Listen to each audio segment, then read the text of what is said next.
আসসালামু আলাইকুম। আমি ডক্টর মোহাম্মদ ইউনূস সাহেবকে দৃষ্টি আকর্ষণ করছি। মানুষের প্রশ্ন একটি, আজকে আর্মি মোতায়েন আছে বাংলাদেশে। ওনারা থাকতে সাদাবাজ, সন্ত্রাসী, হাজারি, খুন খারাপি কিভাবে হচ্ছে? একটি পূর্বের কথা ভেবে দেখুন। যখন ফখরুদ্দিন আহমেদ সাহেব যখন ক্ষমতায় তত্ত্বাবধানের দায়িত্বে ছিলেন, প্রত্যেকটা রাজনীতি দলের নেতাকর্মীরা রেসগুলো পিছনে দিয়ে ইঁদুরের গাতা খুঁজে পাচ্ছিল না কোথায় গিয়ে পালাবে। ডক্টর মোহাম্মদ ইউনূস স্যার, আপনি রাজনীতি করে কিন্তু টাকা কামাতে আসেন নাই, দেশটাকে সচ্ছল করার জন্য, বিশ্বের দরবারে দেশটাকে ধরে তোলার জন্য এসেছেন। আপনাকে স্যালুট জানাই। আপনি একটু কঠোর হন। আজকে এই যে দুর্নীতির কারণে অথবা চাঁদাবাজির কারণে একটি দলকে সারা বাংলার জনগণ, শিক্ষার্থীরা পতন ঘটিয়েছে,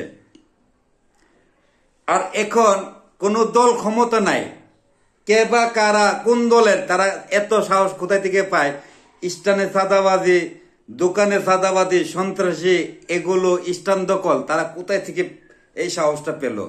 এটা শুধু ডক্টর মোহাম্মদ ইউনূস স্যার আপনার দিকে এখন আঙ্গুল ওঠাচ্ছে। কারণ কি, এখন তো ডক্টর মোহাম্মদ ইউনূস স্যার আছেন, উনি থাকা অবস্থায় এই সাহসটা তারা কোথায় থেকে পেল?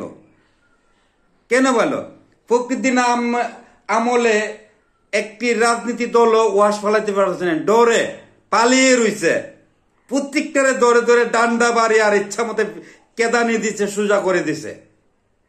আর এখন কোন দল ক্ষমতা নাই, চাঁদাবাজি, টেন্ডারবাজি এগুলো চলতেছে। আরে বাবা, ওরা কারা? আমি বিরুদ্ধে অনুরোধ করছি স্যার এবং উপদেষ্টা মন্ডলী যারা আছেন, বর্তমানে দেশটাকে পরিচালনা করছেন, আপনারা একটু কঠোর হয়ে যেন কোনো দলীয়, নির্দলীয়, কোনো সাধারণ জনগণ অথবা দলীয় লোক যেমন সাদাবাদী, সন্ত্রাসী, খুন খারাপি না করতে পারে। এখন যদি এগুলো হয়ে থাকে, তাহলে আওয়ামী লীগের আমলে মানুষে বলছে কি আওয়ামী লীগের আমলে ভালো ছিল। এখন কোন সরকার নাই, কায়ে ক্ষমতা আসতে পারে নাই, অথবা না আসার আগে এই ধরনের খুন খারাপি হচ্ছে, মার্ডার হচ্ছে, অথবা টেন্ডারবাজি হচ্ছে, চাঁদাবাজি হচ্ছে।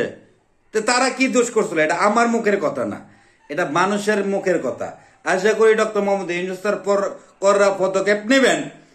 যতদিন নির্বাচন না হয়, এতদিন কোনো একটি লোকের কাছ থেকে চাঁদাবাজি করলে তাকে সাথে সাথে গণপিটানি দিয়ে পুলিশের হাতে উঠে দেওয়ার জন্য সেই ঘোষণা দেন। আজকে রিক্সার শ্রমিক ভাইয়েরা, আজকে যে গাড়ির শ্রমিক ভাইয়েরা বাসের থেকে চাঁদা ওঠায়, রিক্সার থেকে চাঁদা ওঠায়, সিএনজির থেকে চাঁদা ওঠায়, চাঁদা ওঠানোর জন্য কি সরকার পতন ঘটাইছে? চাঁদা ওঠানোর জন্য কি 5 আগস্টে এতগুলো মানুষ রক্ত দিয়েছে? তারা কারা? জায়গায় জায়গায় রিক্সাওয়ালার কাছ থেকে 20 টাকা, জায়গায় জায়গায় বাস থেকে 200 টাকা, 1000 টাকা, 1500 টাকা, 500 টাকা, তারা কারা? তাদেরকে কে সাহস দিয়েছে? এগুলো পদক্ষেপ নেওয়ার জন্য আমি অনুরোধ করছি। সবাই ভালো থাকবেন। আজকের মধ্যে বিদায় নিলাম। আসসালামু আলাইকুম।